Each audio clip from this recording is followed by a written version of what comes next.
All right, guys, Shawn Ray here for Muscular Development Unleashed. I just want to recap the Vancouver Pro Championships that took place over the weekend. We saw Michael Lockett win for the second time in 2 weeks. Michael Lockett is now in the victory circle, headed to the Mr. Olympia. Now, what does that exactly mean? I mean, I think every bodybuilder's goal is to go to the Mr. Olympia Championships on a win. I remember Branch Warren not long ago said he didn't want to go to the Mr. Olympia if he had to go on points, because then it wouldn't be worth his time. Same with Victor Martinez, who actually qualified with the Muscle Mayhem show for this year's competition. But Michael Lockett's now qualified twice this year, along with old man Johnny Jackson. And what does it mean? I mean, for some people, it's just a dream to get to the Mr. Olympia. For others, it's all about being able to compete to be Mr. Olympia. In this case, for Michael Lockett, he took the long route because he's been competing since way back when. I mean, he started his run at the Arnold Classic back in March and over in Australia, and now he's found his way here in Vancouver with a victory. So congratulations to Michael Lockett, because at the end of the day, you can only win if you compete, and it really doesn't matter who else shows up. However, the lineup was not the strongest, and let's get to that lineup. Reagan Grimes, the Canadian, was second place. He looked good. He brought back the vacuum, which we rarely see. Not a phenomenal bodybuilder. Nice big sweeping quadriceps. Very pretty double biceps, but he's not a bodybuilder that we're going to remember in terms of making a threat on the IFBB scene. But he is a guy, like Michael Lockett, if he picks the right show, he can find his way into the winner's circle. Third place, we had Josh Wade. Much improved. He looked like a very good bodybuilder, but not a great bodybuilder. Once again, not a whole lot of wow factor, which leaves us with Kevin Jordan, who was in fourth place. And Kevin Jordan won the Nationals one year. So, I mean, this is a guy that had all the potential, but he's still just a promise unkept. Promise unkept brings us to our fifth place finalist, which is Brandon Ray. Brandon Ray is a guy who by now should have a slew of victories to his credit. He's been a sponsored athlete for different companies here and there, and he's had great opportunities to actually show us the brilliance that it just never materializes on the day of the show. Once again, the lats are still a little bit high. The back is lacking in a lot of detail. Hamstrings are soft. Glutes are soft. A lot's missing when he opens up to the front double bicep. He's got to fill that in. The posing still needs a lot of flexibility. He poses like a big little guy, really small and tight, kind of like a Bertle Fox. But the good pose that you can see in Brandon Ray is the most muscular shot. And after that, you can start picking the kid apart. He's just competing too heavy. And I hope, for the sake of his career, that at one point he really sucks it up and suffers, dials it in and brings in the condition. We saw him faint only a year or so ago at the Lou Ferrigno show and had to pull himself out of the competition. Wasn't feeling well. And so sometimes when you go to the extreme, you take yourself out of the competition, like Dallas McCarver in Australia. And other times, you try to just get up there and let nature take its course. Brandon Ray, fifth place in this contest.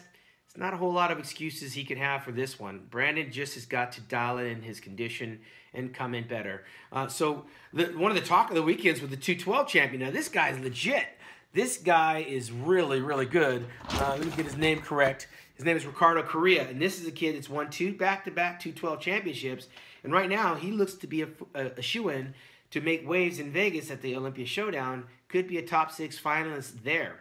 So here we go. We added Michael Lockett to the list because he was the champion a week ago in Chicago, and it doesn't allow for anyone else to come into the competition. And if we're talking about points, I mean, there's some other guys coming in there on points. But Michael Lockett doing it the old-fashioned way by way of victory. Now, over the weekend, we also saw a picture surface of one Justin Compton. A year ago, Justin Compton was in 10th place at the Mr. Olympia, getting beaten by Dallas McCarver and Cedric McMillan. Word on the street is this guy hasn't touched a weight in many, many months. He's dropped about 45 pounds or so, and he's a shadow of himself in terms of what he used to look like off-season. There's been a lot of rumors circulating about the kid's health. Is he healthy? Is he not healthy? I think for a lot of bodybuilders, a break is exactly what they need. Dallas McCarver said that he needed a break, and then he shows up on a guest posing stage at 305 pounds. It doesn't look like he's taking a break. It looks like he's just packing on the weight. Speaking of Dallas, the rumor is now that he's no longer working with the mad scientist, Chad Nichols. Rumor has it he's gone back to Matt Jansen. I'm not 100% sure because obviously Dallas isn't talking to me. I'm not a big fan. He's got his issues with my critique of his decision to pose in front of the president, Jim Mannion.